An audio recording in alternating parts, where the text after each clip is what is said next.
ज्योतिरादित्य सिंधिया है तो वैसे कांग्रेस के प्रोडक्ट, लेकिन अब बीजेपी में है।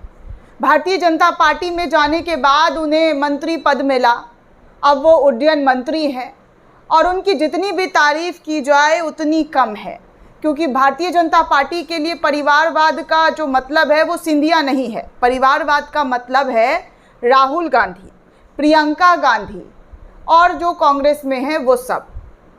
तो चलिए, परिवारवाद पर तो मैं आपको बताने नहीं आई हूँ, सिंधिया महाराज के बारे में बताने आई हूँ। ज्योतिरादित्य सिंधिया उर्फ महाराज जी मध्य प्रदेश में राजनीति में कितने ज़्यादा सक्रिय हैं और उनको कितनी इज्जत मिलती है और कितनी इज्जत मिलनी चाहिए और मिल रही है। क्योंकि अक्सर जब कांग्रेस में सिंधिया के होने की जब बात आती है और बीजेपी में होने की बात आती है तो उनके कई सारे फ़ोटोज़ जो हैं वो वायरल करने जो है शुरू कर दिए जाते हैं कि कांग्रेस में कितना वो बड़े बड़े नेताओं के साथ कंधे से कंधा मिलाकर चलते थे। लेकिन जब से वो बीजेपी ज्वाइन किए हैं, बीजेपी में गए हैं, तो उनकी इज्जत जो है वो ना के बराबर बची है।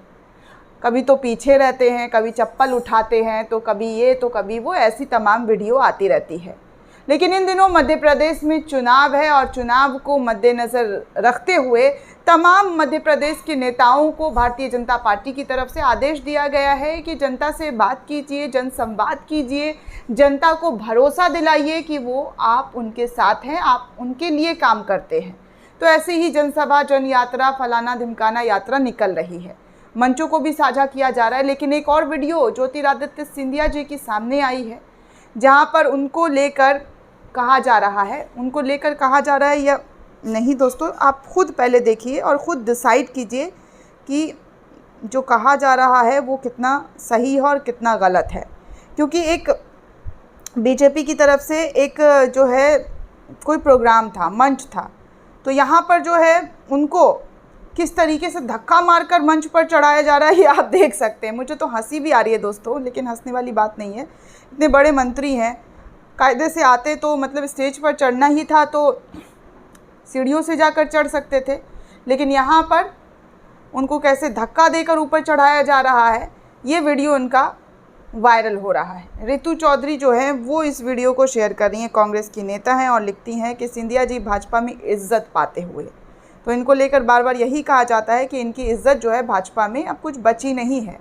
एक और अभी पिछले दिनों फ़ोटो वायरल हो रही थी जहाँ पर भरे मंच पर सिंधिया को एकदम किनारे वाले रो में खड़ा कर दिया गया था।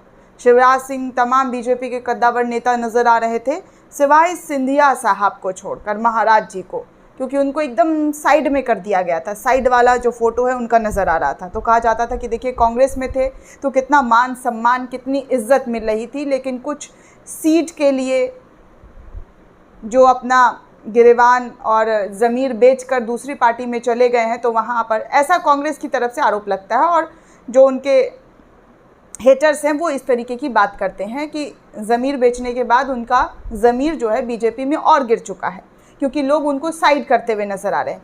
अब इसी वीडियो में देखिए कि कैसे जो है उनको धक्का देकर ऊपर चढ़ाया जा रहा है। मतलब हद हो गई है।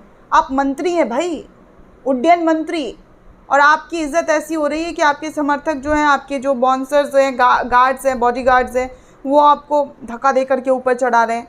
क्यों? मंच की सीढ़ियाँ टूट गई थी या मंच ख़राब हो गया था, इस तरीके से क्यों चढ़ना है? तो लोगों ने नीचे कमेंट भी किया है दोस्तों, एम अग्रवाल की धक्के देकर चढ़ाया जा रहा है, क्या दिन आ गए हैं। सुना था कुत्ते को घी, और ये तो मैं नहीं पढ़ सकती दोस्तों इस तरीके की भाषा। तो ऐसे जो है लिख रहे हैं लोग, इस भाषा की मैं निंदा करती हूँ, ये गलत भाषा है। किसी को गाली वाली नहीं देना चाहिए। इस तरीके से गाली तो आप किसी को दे नहीं सकते। नेता मंत्री हैं, ठीक है, अपनी जगह है खुंदक, आप आरोप लगा सकते हैं, आप अपना भड़ास निकाल सकते हैं, लेकिन गाली वाली नहीं।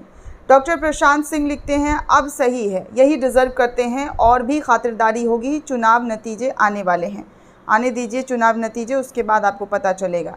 ऋषि जैन लिखते हैं, अरे बाप रे वाह, अभी तक बात उसूलों पर नहीं आई, कोई नहीं, और सब्र कर लेंगे। इसी तरीके से तमाम लोगों की प्रतिक्रिया जो है वो देखने को मिल रही है। हालांकि सिंधिया साहब का एक बयान मैं आज ही सुन रही थी, जिसमें वो कह रहे थे कि नेता तब तक नेता नहीं बनता है जब तक उनके कुर्ते पसीने में नहीं भीगते हैं। सही बात। यहाँ तो सिंधिया साहब को सब कुछ बैठे बिठाए मिल गया है, लेकिन वो लोगों को दे रहे हैं नसीहत। इनके पिताजी भी अच्छे कांग्रेस के बड़े पद पर थे और ये भी थे कांग्रेस के पद पर, लेकिन अब बीजेपी में चले गए हैं।